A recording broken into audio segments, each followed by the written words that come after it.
I just got back from lunch after getting my dog's paw print tattooed on my chest. So this will be the first time I'll see it after getting it done.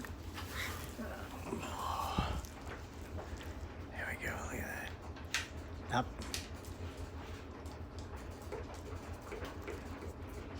Gotta take this off.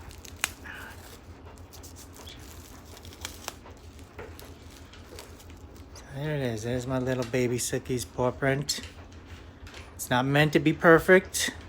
It's exactly like it was supposed to be. Loving my little Sookie.